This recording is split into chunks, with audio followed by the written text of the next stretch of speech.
Ma mère nous a fait croire pendant je ne sais combien d'années que la dame qui vivait chez nous, c'était sa petite sœur, alors qu'en fait, c'était la meuf avec qui elle framponnait quand on n'était pas là. Si tu ne sais pas ce que ça veut dire framponner, c'est un problème. Je commence directement l'histoire parce que franchement, j'ai même pas la force de faire une introduction de je ne sais quoi là. Écoutez juste l'histoire, d'accord? Parce que vraiment, c'est compliqué quoi.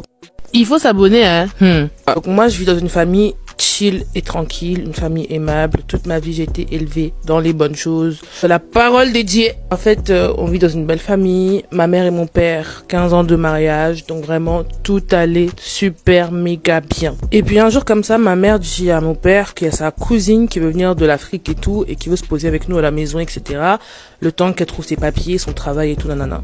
Mon père qui est en mode c'est quelle cousine? Ma mère lui fait comprendre que c'est une cousine côté papa, qu'il a jamais rencontré et tout et tout. Et vous savez, chez les familles africaines, pas chez toutes les familles, mais la plupart, la famille côté papa, c'est assez compliqué quoi. Donc mon père finit par accepter. Il nous prévient, nous ses enfants, qu'il y a une tante qui va venir, qui va vivre avec nous pendant un moment et tout, qu'on va devoir s'adapter, etc. parce qu'elle vient de l'Afrique. On connaît les gens qui viennent de l'Afrique, c'est des fois compliqué. Donc nous évidemment, on finit par accepter, on n'a pas trop le choix. Quelques temps après, la tante aussi finit par arriver. Franchement, je me rappelle le premier jour où je l'ai vue, je me suis dit, chelou. Vous voyez les tantines un peu tomboy, mais à la congolaise en mode, t'as vu, ce que je veux dire ou pas?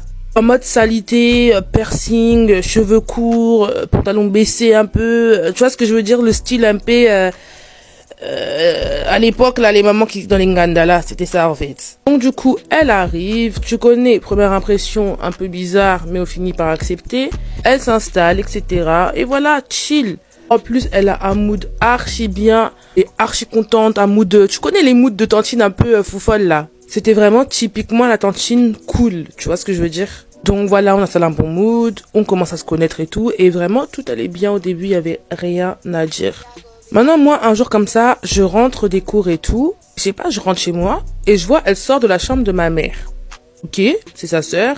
Elles ont le droit de se poser dans la chambre, vous voyez ce que je veux dire? Alors qu'en fait, c'était le tout premier framponnement de l'histoire.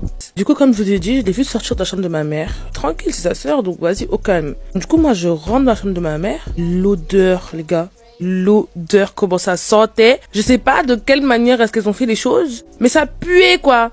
Carrément elle m'a chassé en mode ouais sors je m'habille et tout, alors qu'en fait l'odeur c'était une cata en fait, c'était je sais pas, lavez-vous quoi. Du coup moi j'attends que mes petits frères ils rentrent et tout, et quand ils rentrent je leur explique en mode wesh il y a une odeur chelou et tout, c'était trop bizarre et tout, elle venait juste de sortir de la chambre de maman, c'était bizarre tout ça.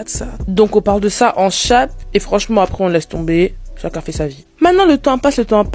Et je sais pas, un jour, un de mes petits vient me voir en mode, ouais, je dois te dire un truc et tout. Il me dit quoi? Il me dit, ouais, je rentrais de l'entraînement, tout ça, je voulais prendre une douche. Je suis là, j'attends de prendre ma douche et tout. Je vois la tante qui sort de la douche. Quelques temps après, la daronne sort de la douche aussi.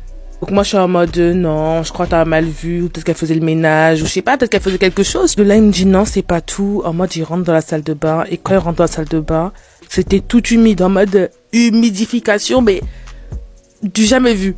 Faut savoir que nous, dans notre salle de bain, on n'a pas de fenêtre, t'as vu? Donc ça veut dire que c'est bien fermé. Donc vraiment, limite, t'ouvres la porte, il y a la chaleur qui sort et tout, tu vois. Et encore une fois, il me dit, ça puait.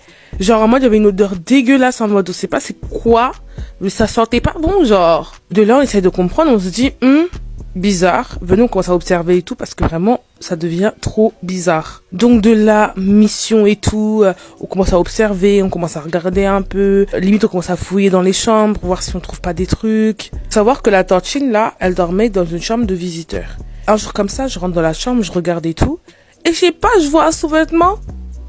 Et c'est le sous-vêtement de ma daronne, genre. C'était clair et net que c'était le sous-vêtement de ma mère. C'était clair et net parce que la tantine là, elle porte pas de sous-vêtement, mode dentelle et tout. Tu vois, elle porte vraiment les culottes, genre des hommes, genre les caleçons, tu vois. Et c'est vraiment là où on s'est dit, non, il y a un truc qui va pas là, c'est chelou, genre. C'est pas possible. Donc là, on vient littéralement de trouver la culotte de ma mère dans la chambre de sa soi-disant sœur. Panique de ouf, on se dit non c'est pas normal, il faut qu'on en parle à papa parce que là ça devient quelque chose en fait. Et dites-vous qu'à ce moment-là ça faisait déjà 1 an et demi, 2 ans qu'elle était là, donc ça faisait 1 an et demi, 2 ans qu'elle frapponnait quoi. Et au début on remarquait rien, franchement au début c'était tranquille, c'est vraiment au bout de 1 an et demi, 2 ans qu'on commençait à remarquer vraiment les choses quoi. Il faut aussi savoir qu'un jour, elle s'est fait cramer toute seule parce qu'en gros, avec mes frères et sœurs, on s'est dit on va la piéger. Du coup, on allait vers elle et tout et on lui dit oui, tantine, est-ce que tu connais tantine Sandrine et tout, nanana. Elle était en mode oui, je connais tantine Sandrine, alors qu'elle n'existait même pas en fait. C'est vraiment là on a compris qu'en fait, elle connaissait rien de notre famille et qu'elle était juste là pour framponner avec notre daronne. Donc du coup, on va voir notre père, on lui explique la situation, on lui montre la culotte, il confirme que la culotte est bien celle de sa femme. Au début, il avait du mal à nous croire, il nous a menacé en disant que si on mentait, on allait avoir des gros problèmes. Mais on était tellement sûrs de nous que franchement, on s'est dit, papa, viens, on fait un guet-apens, viens, on fait quelque chose. Mais moi, je suis sûre que maman framponne avec cette dame, en fait. Évidemment, on lui a pas dit ça comme ça, mais voilà, vous avez compris ce que je voulais dire. Pendant qu'on lui parlait, qu'on l'expliquait, c'est là, il nous a dit que effectivement, il avait remarqué que quand il rentrait dans sa chambre, parfois, il y avait des odeurs de poisson salé, genre, ou genre d'œuf un peu moisi, genre, tu vois, pourri, genre. Nous aussi, on lui a dit, ouais, nous aussi, des fois, on rentre et tout, et ça pue. Genre en mode, on sait pas d'où vient l'odeur en fait. Donc de là, on s'est dit, ok, pour être sûr, on va faire un guet-apens au daronne, y a aucun problème. Donc mon père a organisé une journée en disant à ma mère qu'il allait nous emmener à Disneyland et que toute la journée on sera pas à la maison. Donc la journée arrive, on se prépare et tout le matin, tout ça, on fait ce qu'il faut, on sort. On laisse 2 heures. On laisse 2 heures, histoire qu'elles aient le temps de s'installer pour le framponnement, tout ce qu'il faut mettre, tout ça. Et au bout de 2 heures, on rentre à la maison. Et en rentrant à la maison, ce qu'on a vu. Je pense même que là où Dieu était, il s'est dit, c'est pas ce que j'ai créé en fait. Même les escargots sont plus propres. Est-ce que vous avez déjà vu des escargots framponnés? Parce qu'en soi, c'est dégueulasse. Donc là, si je vous dis que même les escargots, c'est mieux. Vraiment. Donc en fait, la tantine était cisaonnée avec ma mère. Donc en fait, je sais pas quoi dire. On était tellement sous le choc, vraiment nous tous, en sachant en plus que l'erreur que mon père a fait, c'est qu'il nous a fait tous rentrer en même temps. Donc moi et mes petits frères, nous tous, on a vu. Donc vous imaginez le scandale, un scandale qui a même tourné sur Facebook à cette époque-là. Donc pour ceux qui connaissent l'histoire, peut-être que vous avez vu. Aujourd'hui, je vous parle, mes parents sont plus ensemble et ma mère a décidé d'aller vivre sa vie avec la dame. Ouais. Donc c'est la fin de la story time. En tout cas, tout ce que moi je peux dire, c'est que je pense que Dieu est grand. Je pense que Dieu est vraiment merveilleux et que malheureusement, il est juste déçu de ce qui se passe sur la terre, en fait. Tu veux être lesbienne, tu veux être gay, y a pas de souci. Mais marie-toi pas avec des gens, où tu sais que ça va pas aller loin, en fait. Et surtout que c'est triste que ces enfants ont dû voir ça. Vous voyez ce que je veux dire? Donc, en fait, c'est vraiment un traumatisme pour ces enfants, tu vois.